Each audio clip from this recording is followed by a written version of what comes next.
Each year, veterans from conflicts around the world report experiences that challenge everything we think we know about death, the human soul,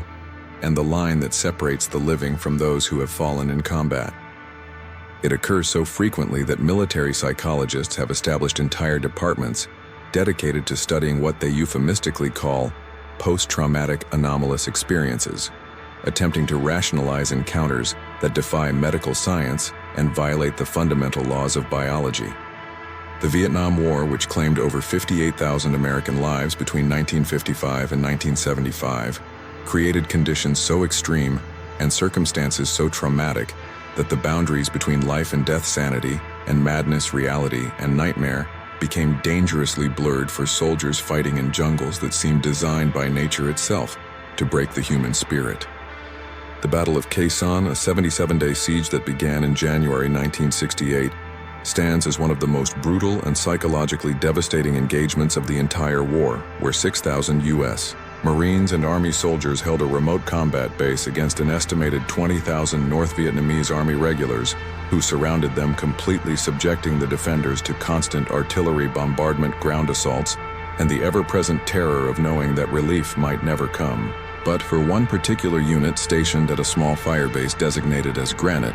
approximately 8 kilometers southwest of the main Khe Sanh base, the real horror wouldn't come from the enemy forces attacking from the jungle, but rather from the consecrated ground where they buried their fallen brothers. Soil that had been soaked in so much blood over so many centuries that it had developed an appetite of its own and refused to keep the dead in their graves. What exactly happened during those nightmarish weeks in March 1968?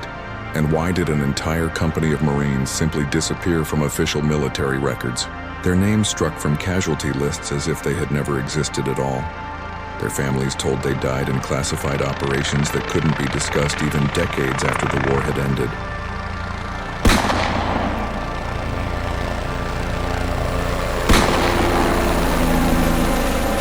The Khe Sanh Plateau in Quang Tri Province stretches across approximately 25 square kilometers of some of the most strategically valuable and geographically treacherous terrain in all of Vietnam, where dense jungle vegetation meets steep hillsides that provide perfect cover for enemy forces, while offering minimal visibility for defenders trying to hold ground against numerically superior opponents. The region sits less than 15 kilometers from the Laotian border along the Ho Chi Minh Trail, making it a critical choke point for interdicting North Vietnamese supply lines. But it also possessed a darker significance that most American military planners never bothered to investigate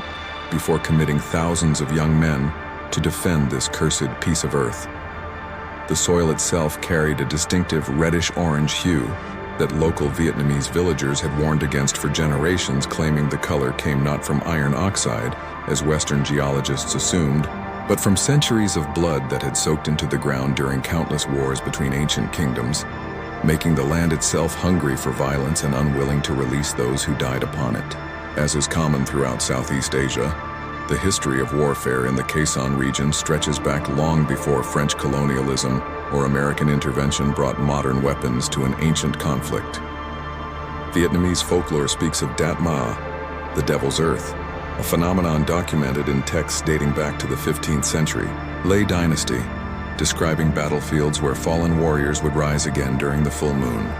driven by an unholy combination of vengeful spirits and soil contaminated by so much death that it had become a doorway between the world of the living and the realm of the dead.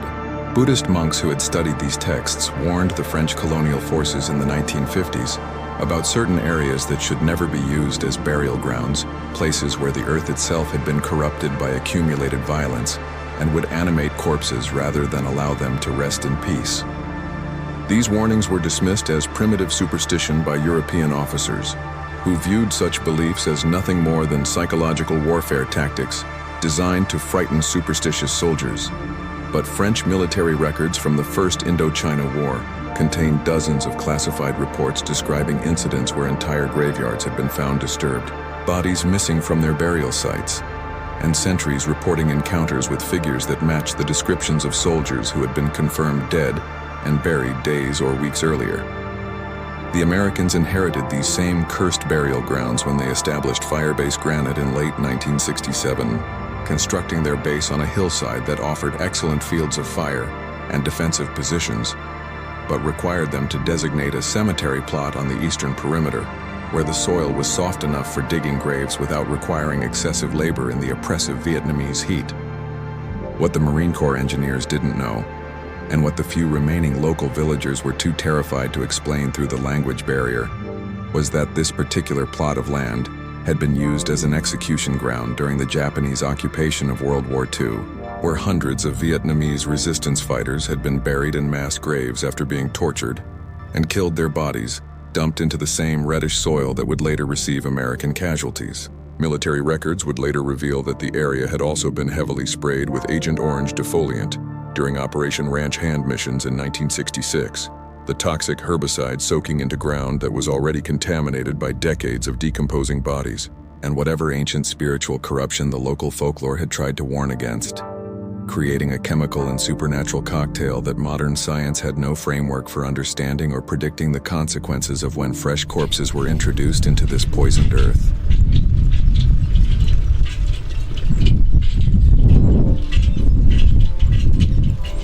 On the morning of March 8, 1968, at approximately 04:45 hours,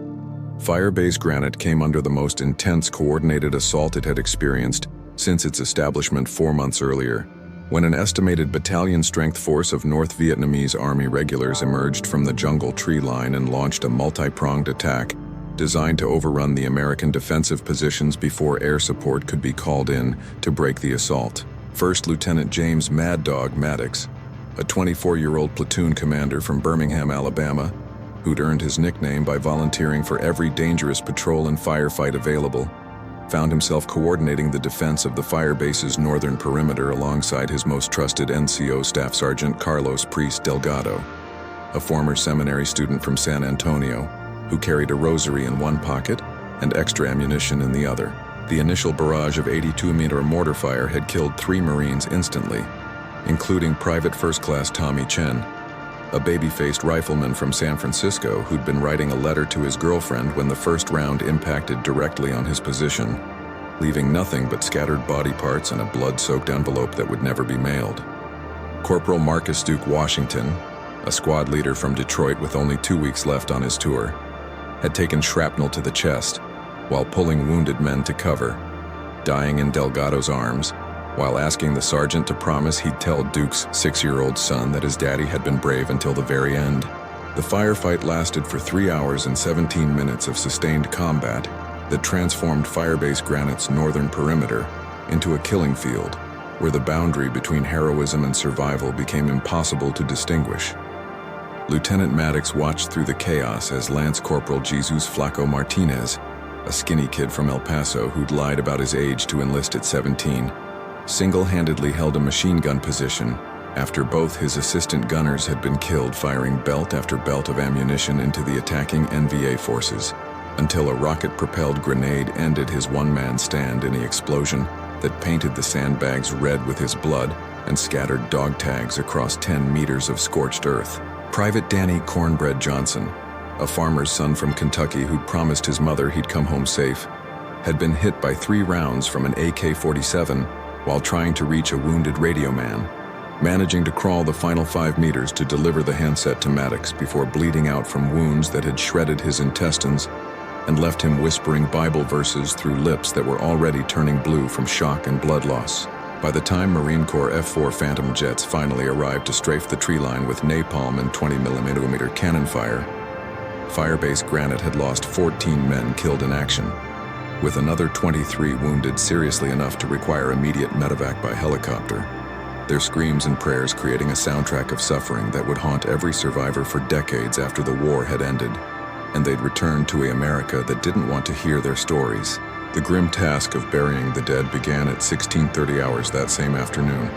after the wounded had been evacuated, and the perimeter had been reinforced with additional ammunition and personnel flown in from the main Khe Sanh base. Staff Sergeant Delgado supervised the burial detail, ensuring that each fallen Marine received as much dignity as combat conditions would allow, with bodies wrapped in ponchos and lowered into graves that had been dug into that distinctive reddish-orange soil on the eastern perimeter of the firebase. What struck Delgado immediately was how the earth seemed to resist their shovels, not with the expected hardness of clay or rock, but rather with a texture that felt almost organic, as if they were cutting into living tissue rather than digging through dirt and decomposed vegetation that should have been standard for Vietnamese jungle soil. The smell rising from the excavated graves was wrong too. Not the clean mineral scent of fresh earth, but rather a sickly sweet odor that combined the chemical tang of Agent Orange with something that reminded Delgado of the cadaver lab he'd visited during his brief time in seminary. A smell of decay and corruption that shouldn't have been present in ground that hadn't been used for burials in the 4 months since the firebase had been established.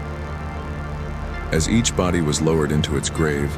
several Marines swore they heard sounds coming from the soil itself, a wet breathing noise that seemed to emanate from deep underground, and as if the earth was inhaling the corpses and preparing to digest them into something that bore no resemblance to the young men who had died defending this cursed piece of Vietnamese real estate. The first undeniable sign that something was fundamentally wrong with the burial ground came during the evening of March 9th, approximately 26 hours after the last Marine had been interred in that contaminated soil. Lance Corporal Billy Preacher Hawkins, a soft-spoken kid from Georgia who'd gotten his nickname because he actually had been a youth minister before the draft had pulled him into the war, pulling sentry duty on the eastern perimeter, when he heard what sounded like scratching coming from the direction of the cemetery plot. At first he assumed it was rats or some other scavenger attempting to dig into the fresh graves, a grim but not uncommon occurrence in Vietnam,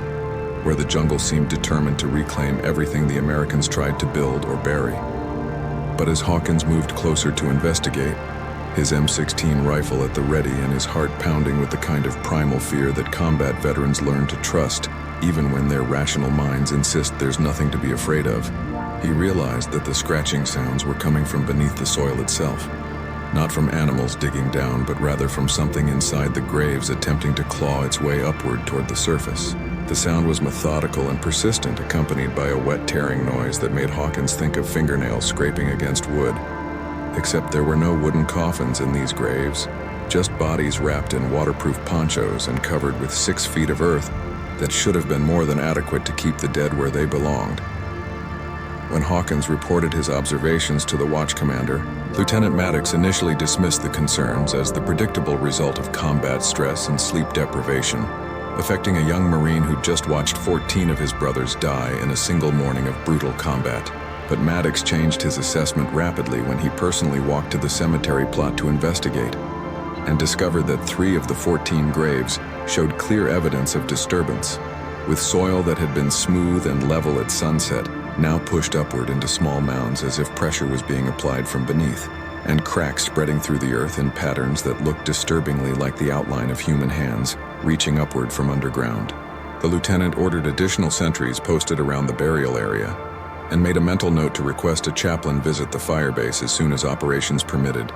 assuming that perhaps some traditional blessing or religious ceremony might put the men's minds at ease about their fallen comrades, never imagining that what was happening in that poisoned earth had nothing to do with psychology or imagination, and everything to do with a convergence of chemical contamination, ancient spiritual corruption, and the terrible physics of what happens when too many violent deaths occur in soil that has been soaking up blood and suffering for centuries beyond count. The breakthrough into full horror came at precisely 02:17 hours on March 10th, when Private First Class David Rabbit O'Brien, a 19-year-old radio man from Boston, who'd earned his nickname through his ability to sprint between positions while carrying heavy communications equipment, was making his rounds near the eastern perimeter and noticed that one of the graves had completely collapsed inward, the soil forming a depression approximately 3 feet deep, where there should have been a raised mound marking the final resting place of Corporal Marcus Duke Washington. O'Brien called for Sergeant Delgado and Lieutenant Maddox, both of whom arrived within minutes to find a scene that violated every natural law governing death, decomposition, and the behavior of buried corpses. The grave was empty, not disturbed by animals or human grave robbers, but rather excavated from within, with soil pushed outward in every direction as if something with considerable strength had literally punched its way up through 6 feet of packed earth without benefit of tools or external assistance. More disturbing than the empty grave itself were the marks left in the surrounding soil, handprints and boot.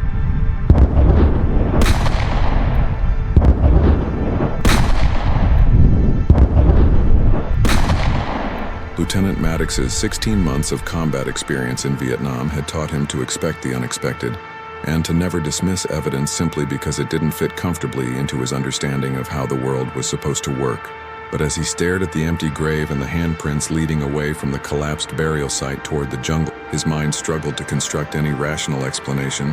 that didn't involve admitting that Corporal Duke Washington had somehow climbed out of his own grave, despite being certifiably dead when he was buried. The lieutenant's first instinct was to assume grave robbers, perhaps NVA soldiers or local Vietnamese looking to strip equipment or personal effects from American casualties.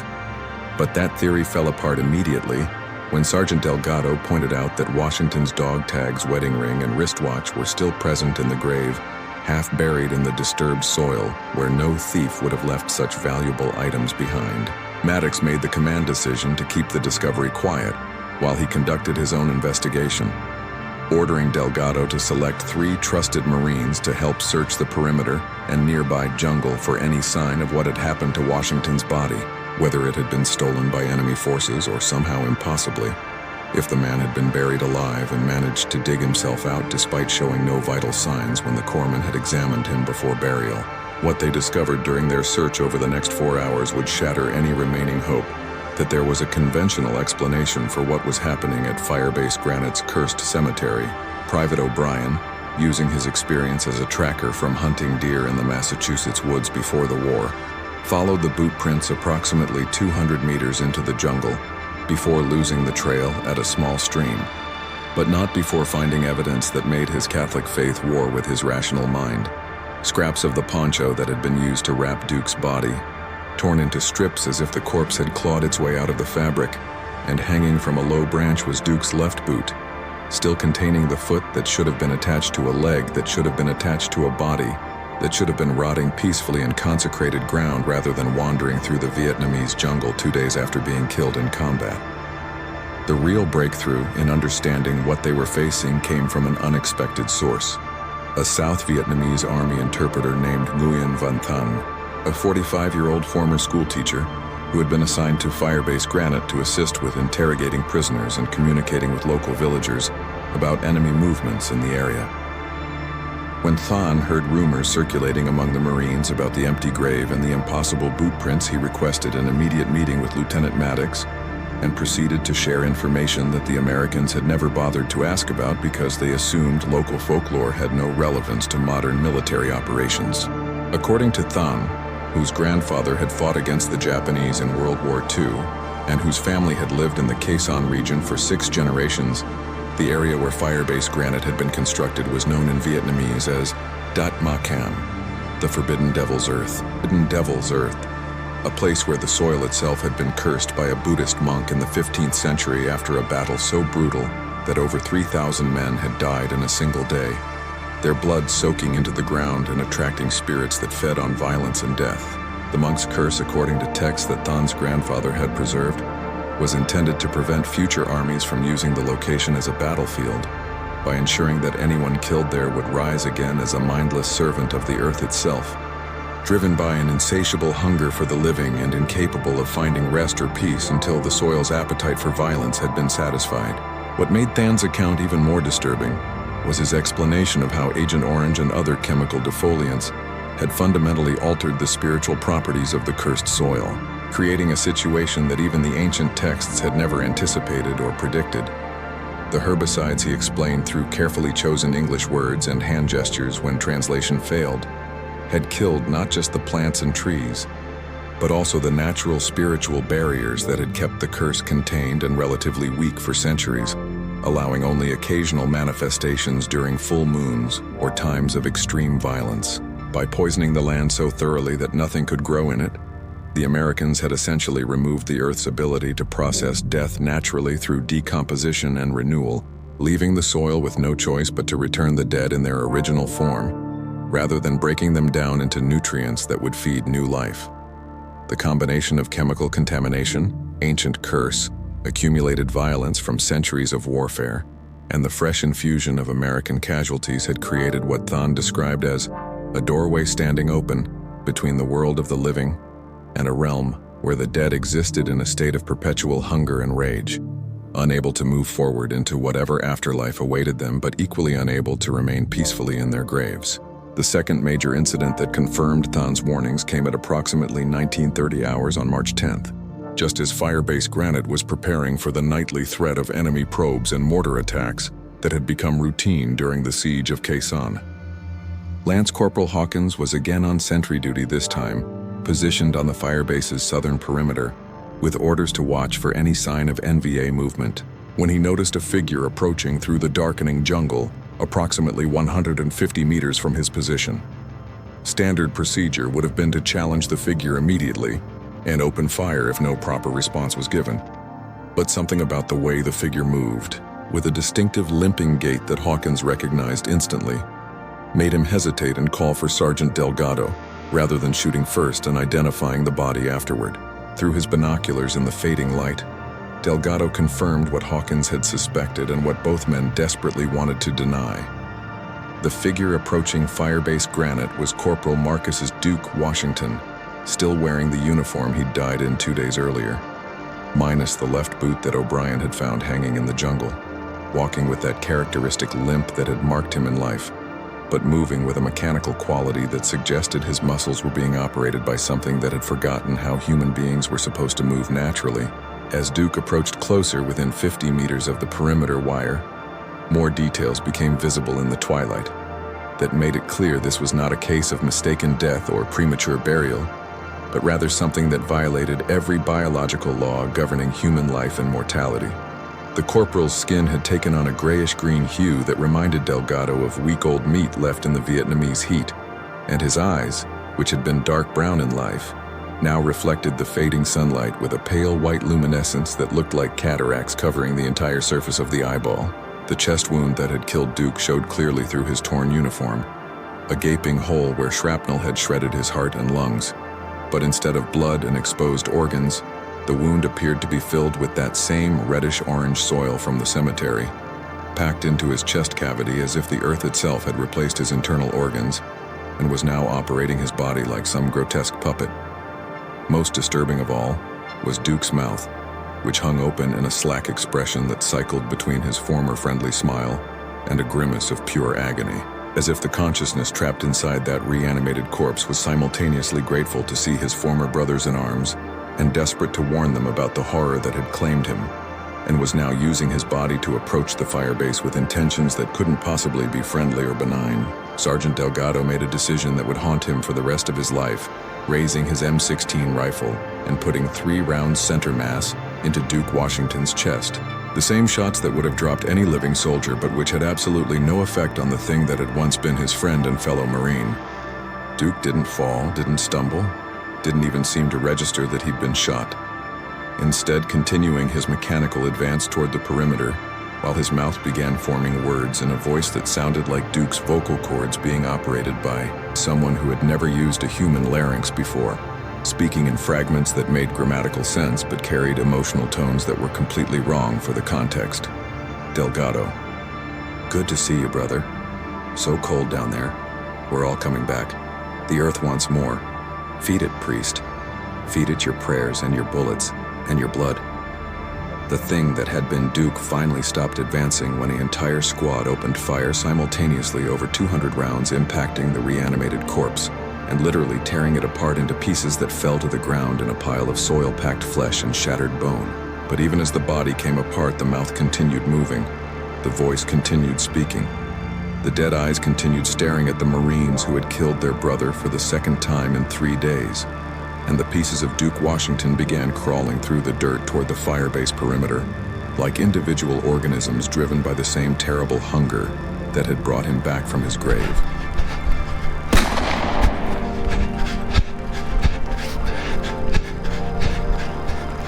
The true scale of the nightmare became apparent at precisely 2147 hours on March 11th, when every remaining grave in Firebase Granite's cemetery simultaneously collapsed inward, with a sound like thunder echoing from underground, and the eastern perimeter erupted with activity as 13 reanimated corpses began clawing their way up through 6 feet of contaminated soil that released them eagerly like a womb expelling stillborn children into a world where they didn't belong, but couldn't escape. Lieutenant Maddox watched through his binoculars in absolute horror as men he had personally eulogized and buried 3 days earlier emerged from their graves in various states of decomposition and reanimation, some looking almost alive except for their milky white eyes and soil-filled wounds, others so badly damaged by the violence of their deaths that they appeared as walking collections of body parts held together by nothing but the Earth's malevolent will and a hunger that transcended any biological need for sustenance. Private Tommy Chen, who had been blown apart by the mortar round, came back as a torso, dragging itself forward on arms that ended in fingers packed with that distinctive reddish-orange soil, where fingernails should have been, his intestines trailing behind him like grotesque tentacles and his jaw working constantly as if trying to speak through a mouth that no longer had lungs or vocal cords to produce sound. Lance Corporal Jesus Flaco Martinez, killed by the RPG explosion, emerged from his grave with his entire right side blackened and charred, chunks of burned flesh falling off with each mechanical step, while the exposed ribs underneath pulsed with soil that seemed to breathe in rhythm with some invisible heartbeat that had nothing to do with human physiology. What made the situation exponentially worse than simply facing reanimated corpses was the fact that these weren't mindless zombies stumbling randomly toward the living, but rather Marines who retained enough of their military training and tactical awareness to function as a coordinated unit, conducting an assault on prepared defensive positions. The 13 dead soldiers moved in a standard infantry formation, using cover and concealment as they advanced, laying down suppressing fire with rifles they had somehow retrieved from the armory or from fallen comrades, their deteriorating fingers still capable of pulling triggers, and their clouded eyes still able to identify targets through rifle sights, even though the consciousness behind those eyes was something alien and hungry, wearing the memories of young Americans who had died far from home. Corporal Cornbread Johnson, who had died whispering Bible verses, now advanced at the front of the formation while shouting scripture in a voice that started as his familiar Kentucky drawl, but descended into frequencies that hurt the ears and made thinking difficult, quoting Revelation chapter 6, verse 8. And I looked, and behold, a pale horse, and his name that sat on him was Death, and hell followed with him. Except he kept repeating the word hell over and over again in a tone that suggested he was describing a place he currently occupied rather than warning about a future judgment that might await the living soldiers he was advancing toward with clear hostile intent. The firebase erupted into chaos as Marines who had been trained to fight human enemies with conventional weapons found themselves facing an opponent that violated every assumption about how to conduct defensive operations against a numerically inferior attacking force. Sergeant Delgado screamed orders to concentrate fire on the approaching corpses, but standard tactics proved worse than useless against enemies who didn't bleed out from wounds, didn't go into shock from traumatic injuries, and didn't retreat when taking casualties because they had already experienced the ultimate casualty and found themselves on the other side of death,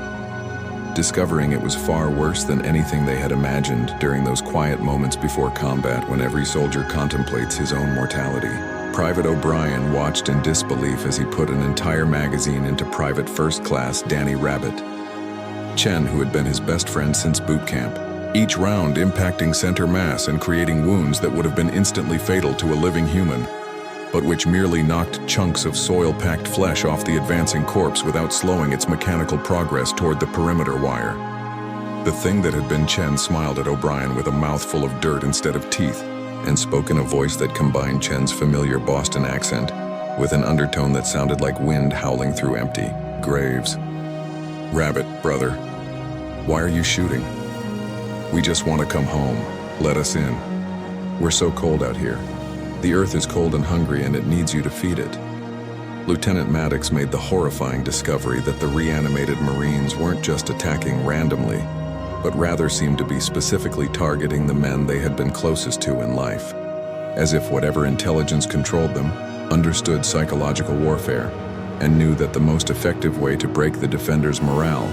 was to force them to kill their friends repeatedly, while those friends begged for help in voices that combined genuine memories of shared experiences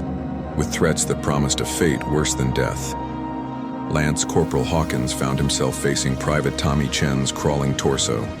which had somehow crossed 50 meters of open ground by pulling itself forward with superhuman strength, and the limbless thing that had once been a friendly kid from San Francisco,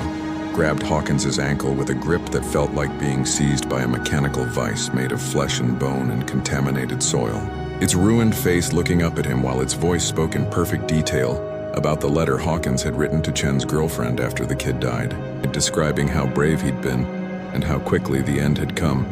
Except now Chen was telling Hawkins that the end hadn't been quick at all, that he was still dying. Had been dying for 3 days underground, while the earth filled his body with itself, and taught him new ways to experience agony that had nothing to do with physical pain and everything to do with the absolute knowledge that there was no heaven waiting, no peaceful rest, just an eternity of serving the hunger of cursed soil that would never be satisfied, no matter how many living bodies it consumed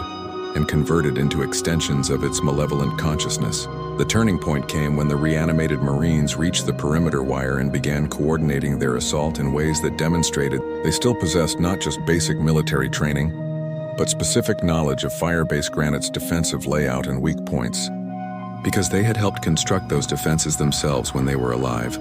and fighting for the same flag they were now attacking under the control of something that viewed human life as nothing more than fuel for its perpetual hunger. The corpse of Corporal Duke Washington, or rather the pieces of him that hadn't been completely destroyed during the previous night's encounter, had somehow reassembled themselves into a partial body that retained enough functionality to operate a satchel charge, crawling toward the Firebase's ammunition bunker with clear intent to detonate the explosives and create a breach that would allow the other reanimated soldiers to pour through the defenses. Sergeant Delgado, recognizing what was about to happen, made a decision that required him to violate every instinct about protecting brothers in arms and preserving the dignity of fallen comrades, calling for a Willie Pete white phosphorus grenade to be thrown directly at Duke's crawling remains, the incendiary weapon designed for marking targets and obscuring enemy observation, but which had the unintended benefit of burning hot enough to consume even soil-infused reanimated flesh in a matter of seconds. The white phosphorus ignited Duke's body like a funeral pyre, the flames reaching temperatures above 5,000 degrees Fahrenheit and reducing the reanimated corpse to ash and molten soil within 30 seconds of detonation. And for the first time since the dead had begun rising from their graves, one of them actually stopped moving, stopped speaking, stopped reaching toward the living with those terrible grasping hands that promised an end far worse than simple death. But even as Duke's remains burned, creating smoke that carried the smell of scorched earth, mixed with the sweet stench of cremated human tissue, his voice continued speaking through the flames, words that mixed tactical reporting with existential horror. Grid coordinates 173456. Contact confirmed. 13 enemy combatants. Soil is the enemy. Burn the soil. Burn it all. Don't let them bury you here. The earth remembers. It always remembers. The message was clear enough that even through his horror, Lieutenant Maddox understood what Duke's fragmentary consciousness was trying to communicate. The only way to stop the reanimated dead was to destroy the soil that animated them, to burn the cursed earth itself with fire, hot enough to sterilize whatever combination of ancient curse and chemical contamination had turned Firebase Granite Cemetery into a doorway between the living and the damned.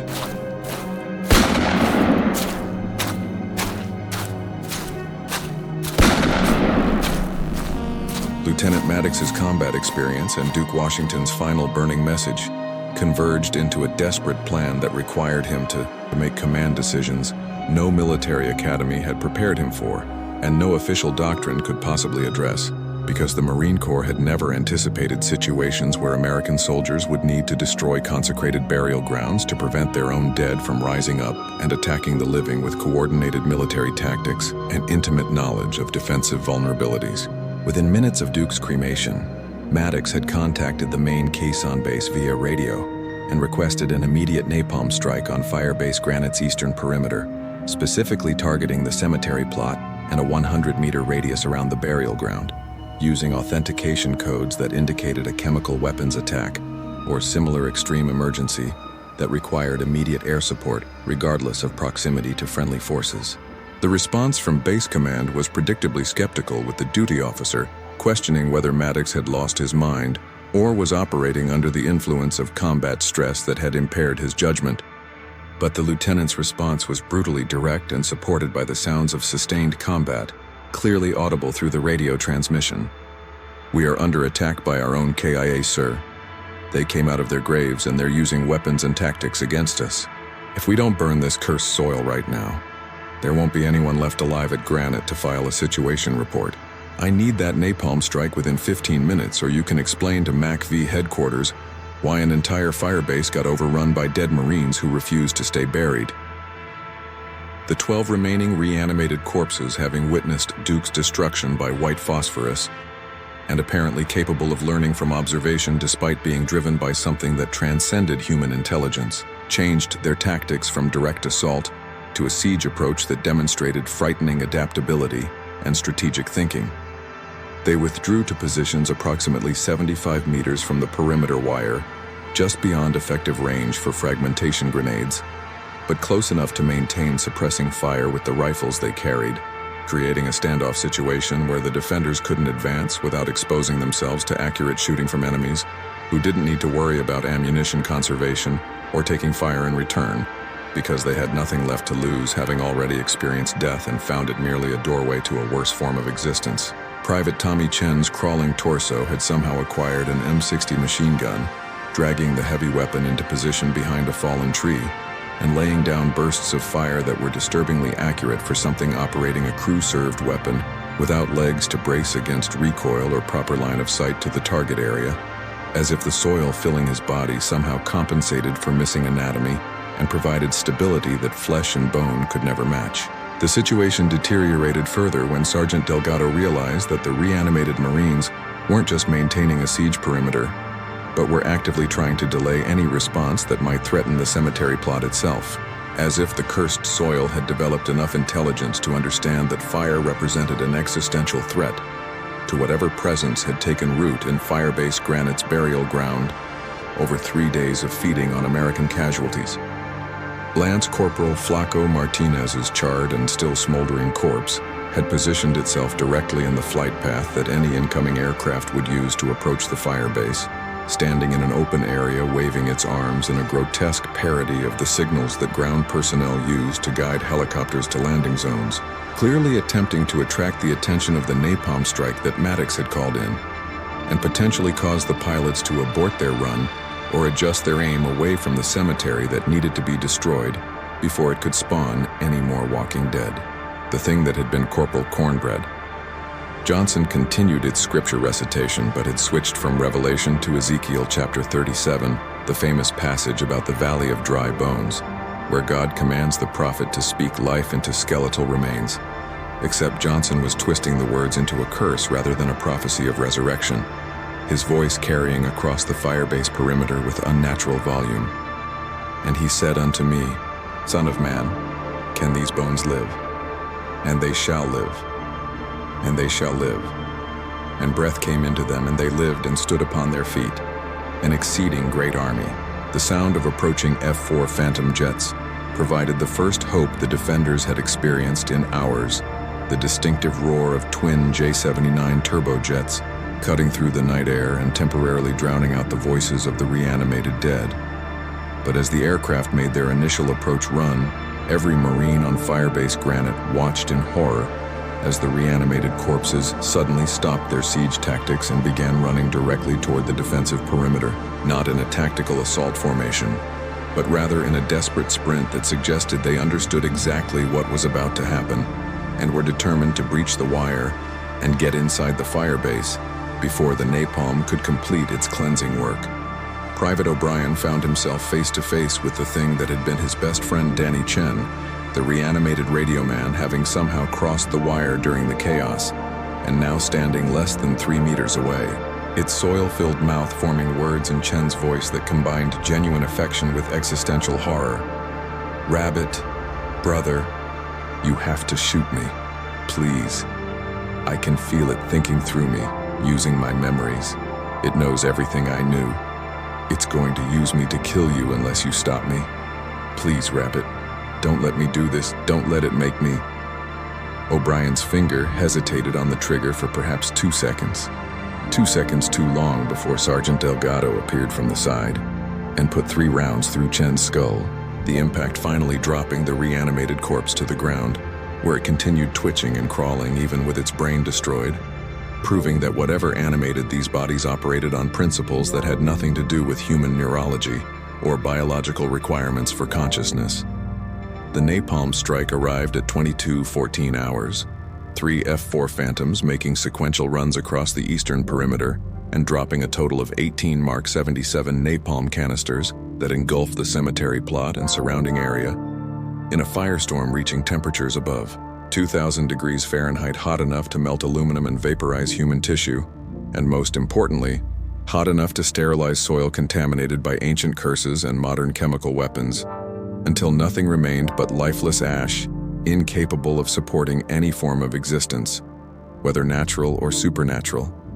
The reanimated Marines who hadn't made it inside the wire before the strike commenced simply stood in the inferno and burned, their bodies serving as grotesque torches that illuminated the firebase perimeter, while their voices continued speaking, even as their flesh melted and their bones turned to powder, creating a final chorus of warnings and pleas and accusations that would haunt every survivor's dreams for decades. It's not just here. The curse is everywhere. They sprayed the orange. Every grave in Vietnam. All the dead are hungry. Tell them, warn them, burn it all before it spreads. By the time the flames had consumed everything combustible in the target area, the only things remaining were puddles of molten metal where weapons and dog tags had liquefied in the heat, and a layer of glassy, scorched earth that would prevent anything from ever growing in that cursed plot again. The aftermath of the napalm strike left Firebase Granite technically secure, but psychologically devastated, with survivors who had been forced to watch their dead friends burn for the second time, while listening to those friends' voices beg for mercy or scream warnings about horrors that extended far beyond this single firebase in the Vietnamese highlands. Lieutenant Maddox stood at the edge of the scorched perimeter as dawn broke on March the 12th, staring at the blackened wasteland where 36 hours earlier he had helped bury 14 Marines with full military honors, and realized with sick certainty that Duke Washington's final message had been accurate. If Agent Orange had been sprayed as extensively as Operation Ranch Hand record suggested, and if the chemical contamination was capable of breaking down spiritual barriers that kept ancient curses contained, then Firebase Granite Cemetery was just the first of potentially thousands of burial grounds across Vietnam that might spawn similar horrors. The implications were so disturbing that Maddox immediately understood why his radio request for the napalm strike would be classified at the highest levels, and why every man who had witnessed the dead returning from their graves would be quietly transferred, debriefed, and encouraged through various means to never speak about what had transpired during those 72 hours when the boundary between life and death had collapsed completely and revealed that some things truly are worse than dying in combat far from home.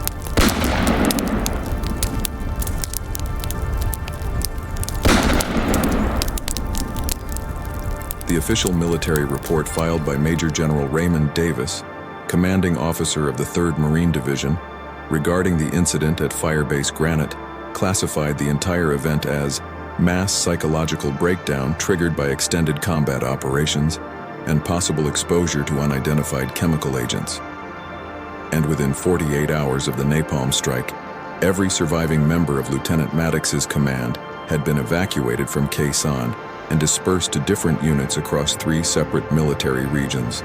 a standard procedure for preventing contaminated testimony from creating a unified narrative that might contradict whatever story the Pentagon ultimately decided to tell about why an American firebase had called napalm strikes on its own burial ground. The 14 Marines whose bodies had been incinerated during the cleansing fire were officially listed as killed in action during enemy assault, with no mention made of the fact that they had already been killed 3 days earlier and buried with full military honors before rising from their graves to attack their former brothers with weapons and tactics that demonstrated the retention of military training, despite being animated by something that transcended human consciousness. Firebase Granite itself was officially abandoned on March 15, 1968, just 7 days after the initial battle that had created the cursed cemetery, with the entire installation demolished by combat engineers using thermite charges to ensure that nothing remained standing, and that the scorched earth where the burial ground had existed would be salted and covered with concrete in a process that resembled exorcism rituals more than standard military base decommissioning procedures. Lieutenant James Maddox was promoted to captain and assigned to a training battalion in California, a position that effectively ended his combat career and ensured he would spend the remainder of his service teaching infantry tactics to recruits who would never hear about the night their instructor had been forced to call napalm strikes on his own dead Marines to prevent them from overrunning a fire base that shouldn't have existed in the first place. Sergeant Carlos Delgado accepted an early discharge in 1969 and returned to San Antonio, where he spent the next 3 decades trying and failing to reconcile his Catholic faith with memories of shooting his best friend Duke Washington in the face twice. Once when Duke was freshly dead, and again 3 days later when Duke had clawed his way out of contaminated soil and come back as something that wore his friend's face while speaking in voices that promised damnation for the living. Private David O'Brien never recovered from watching his best friend Danny Chen beg to be killed, while the cursed soil used Chen's memories and voice to manipulate O'Brien's emotions, developing a severe alcohol dependency that led to a dishonorable discharge in 1970 and eventual suicide in 1983. His final note containing only a single sentence written in shaky handwriting: "I should have pulled the trigger faster and saved Rabbit from what he became." Lance Corporal Billy Hawkins, the soft-spoken Georgia youth minister who had been the first to hear scratching sounds coming from beneath the graves, abandoned his plans to return to religious service after the war, telling his family that he could no longer believe in a God who would allow soldiers to experience death,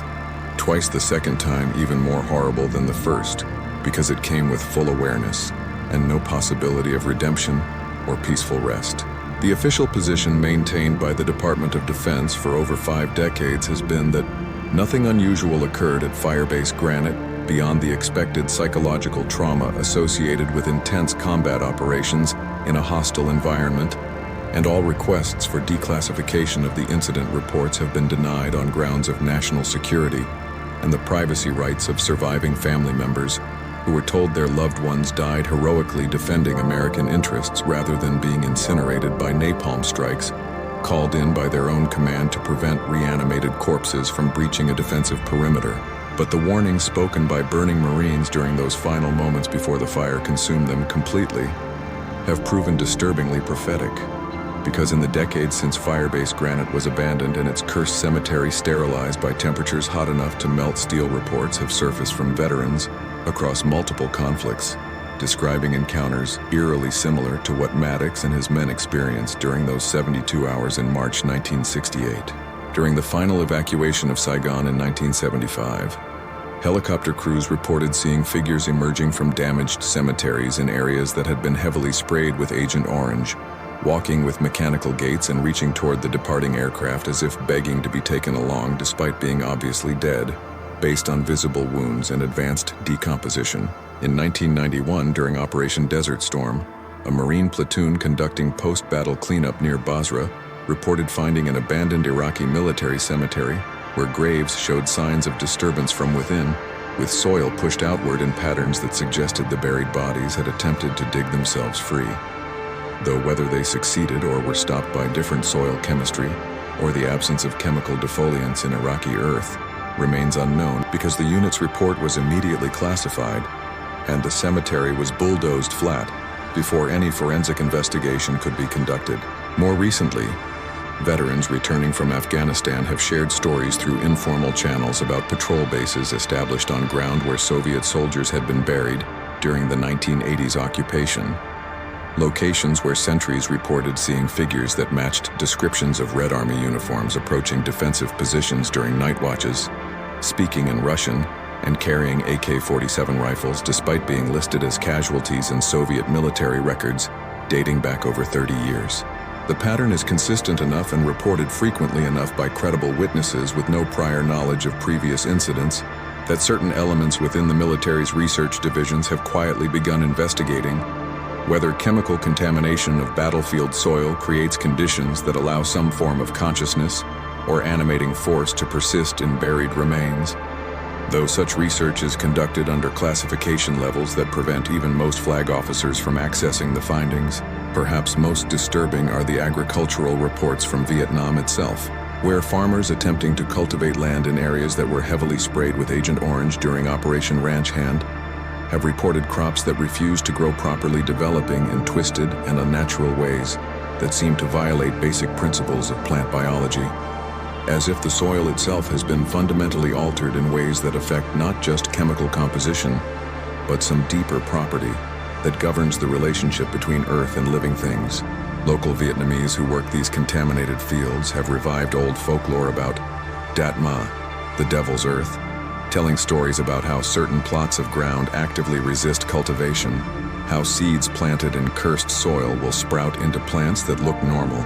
but produce fruit that tastes of ash and makes people sick with symptoms that resemble both chemical poisoning and spiritual corruption. Buddhist monks who perform blessing ceremonies for these fields report that traditional purification rituals have no effect on ground that has been poisoned by modern herbicides, as if the chemicals have created a form of contamination that operates on both physical and metaphysical levels, breaking down not just the organic compounds that support plant growth,